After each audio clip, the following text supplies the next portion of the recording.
host of the Gridiron.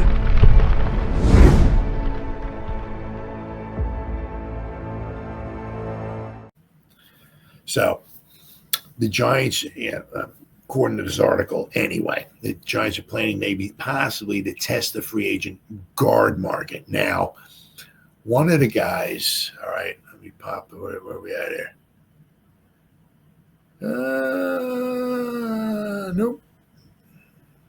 Nope. There we go. Trey Smith with the Chiefs. Now, they put the exclusive rights, the non-exclusive rights, the franchise tag on him. Non-exclusive franchise tag on him, which means that he can go out. Now, of course, he's the big fish in the bowl, right, as far as guards, free agents, right? I'm not sure if he had a fantastic game in the Super Bowl or not, because it didn't seem like a ton of their offensive linemen had a fantastic game in the Super Bowl. But he's the big fish in the bowl. But the Chiefs put that tag on him. Now he can go out and he can talk to other teams, okay, and possibly negotiate. He would go back to the Chiefs, and the Chiefs have a chance to match the offer from another team. But this is where it's almost you, especially for a guard. I mean, if we're talking quarterback, yeah, maybe an edge rusher or something like that. But if we're talking a quarterback, yeah. But we're talking a guard, no. This is just not happening. Right? If the Giants would have signed Smith, right, offer him a contract, and the Chiefs would be like, nah, you know what? That's a bit much for us. Giants, you sign him, okay? Good luck with him. But the Giants would have to ante up 2, not 1, but 2 first-round picks for a guard. That's not happening, right? So pretty much that guy's off. You pretty much forget about him, right? So I mean, they're gonna owe him quite a bit of. The Chiefs are gonna want him owing him quite a bit of money. But Giants are reportedly planning to lurk in the free agent guard market.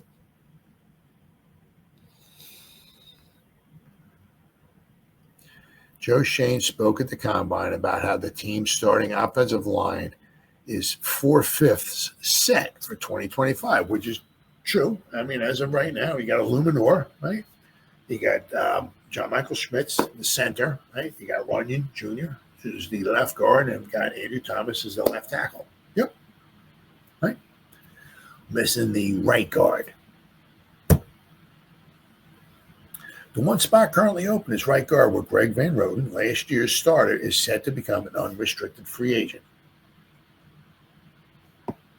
Not surprisingly, the Giants, who until injuries wrecked their starting offensive line last year, had success by staffing the unit with veterans, are expected to lurk in the free agent guard market, according to ESPN's Dan Graziano and Jeremy Fowler. So two guys out there, right?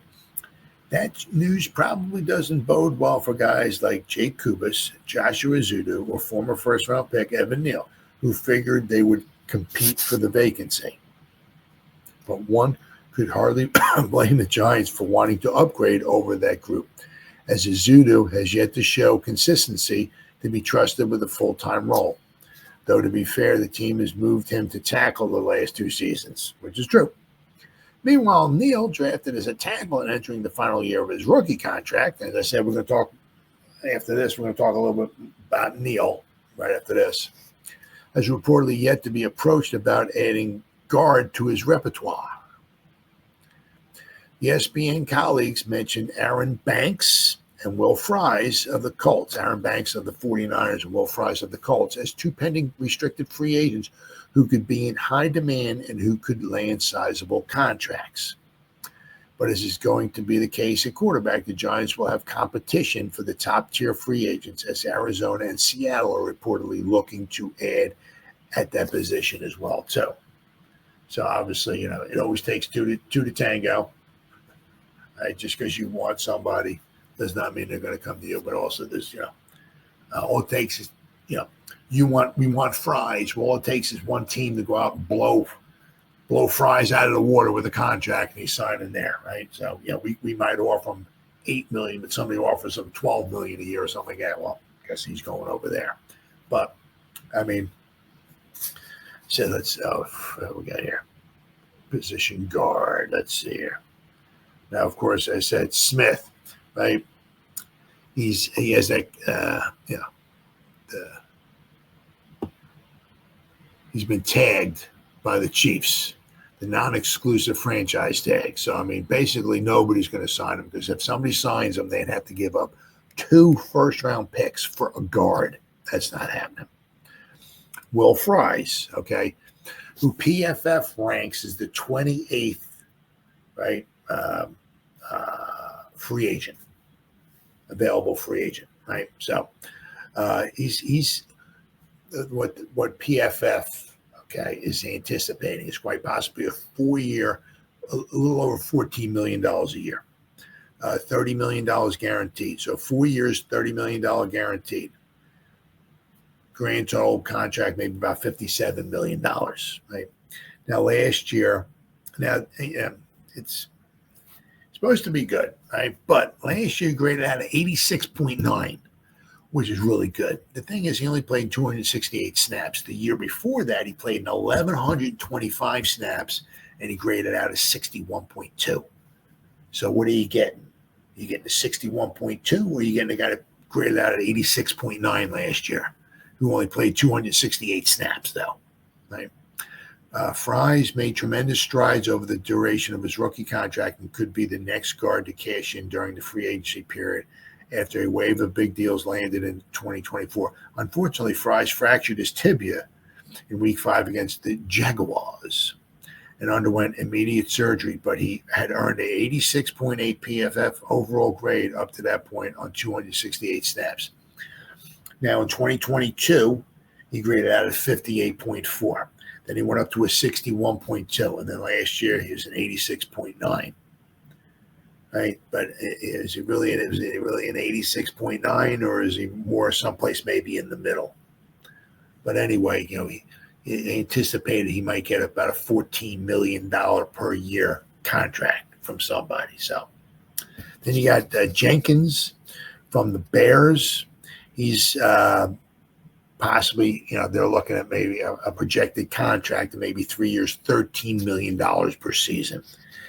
He graded out to be fair, I mean, with him, last season he graded out as 75 with the Bears. 2023 graded out as 72.6, and in 2022 he graded out at 80.7. Now, according to PFF, graded out 80.7, which was the third highest ranked guard in all of football, according to PFF. There was 77 guards, right? And he was number 3. So he might be somebody to look at.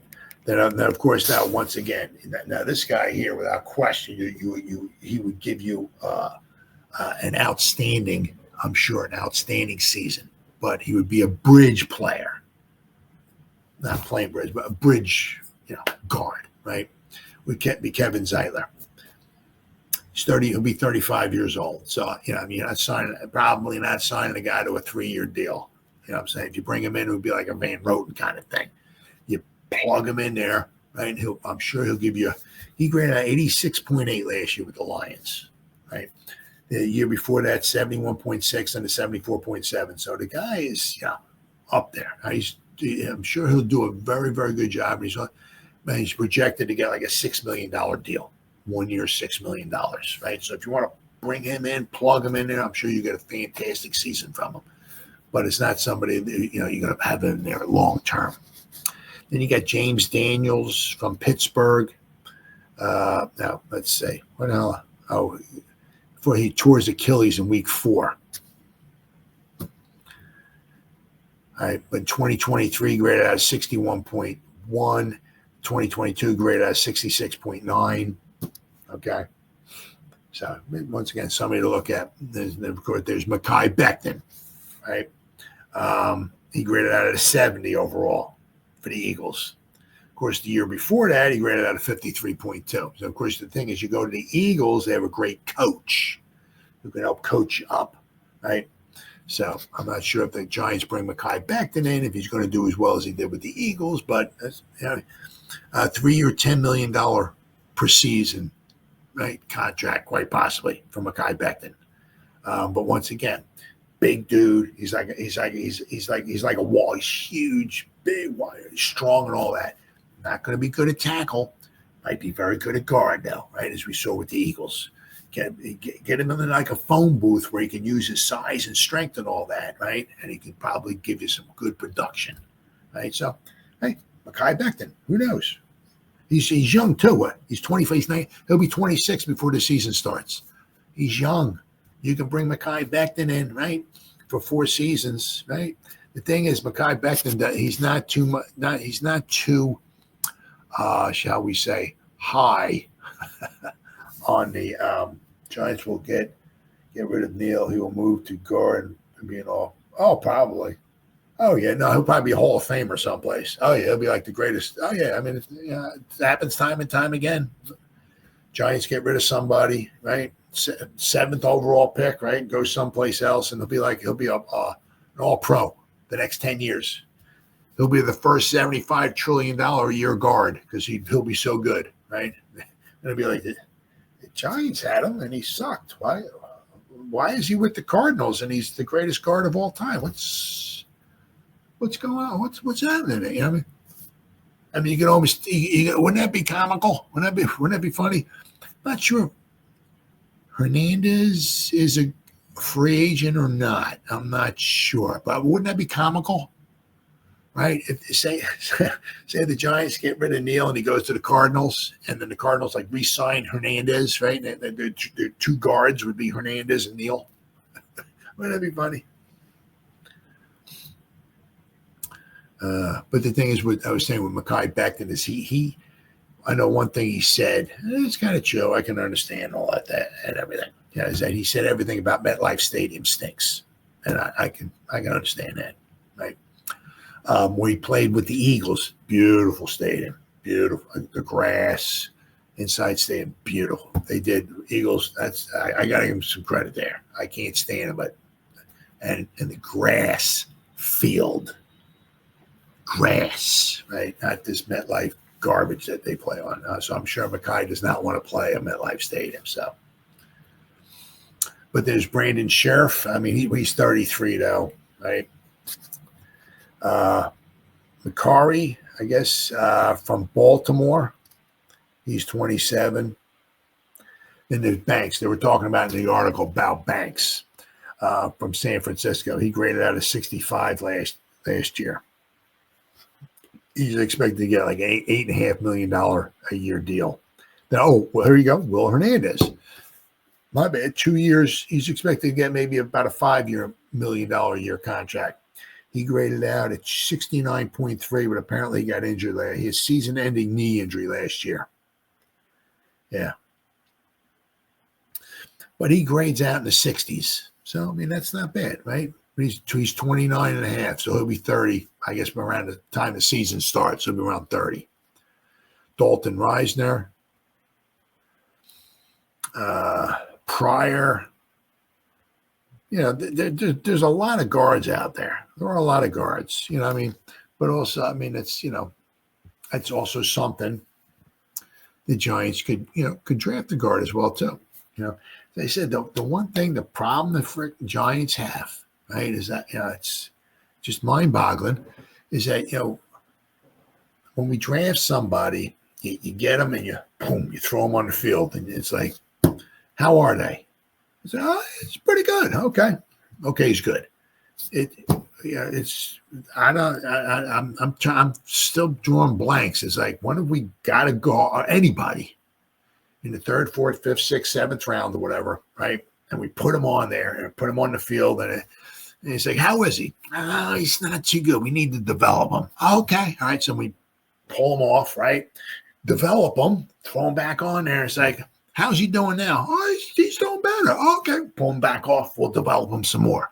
develop, put him out there maybe the second or third season. It's like, oh, this guy's pretty good. Now, when is that at? We developing offensive linemen, it's just nope. I mean, yeah, like Neal, he did pretty good. He did pretty good with run blocking, right? Still having problems with pass protection on the outside, right? But I mean, like McKeithen, Ezeudu. I mean, although Ezeudu, we think maybe he might be better at guard, we're putting him out of tackle, you know. But I mean, a lot of these guys we draft, we just don't see in the. I mean, like with John Michael Schmitz, right? I'd like to see him, keep getting better, right? So, I mean, as I said, I mean, I would be just tickled to pink. Let's draft like a guard in the third round or something like that. We'll develop them. It'll be good. We'll get it. Look, you can't say that with the Giants, right? I mean, so. But so the Giants, quite possibly, as they did last season, I mean, we actually brought in 2 free agent guards, right, between Runyon Jr. and Van Roten, right, and of course we brought in a Luminor tackle. So, but I mean, you got to figure. I mean, Luminor did pretty well, and Van Roten did pretty well too, and Runyon was doing okay. And then, of course, he got injured.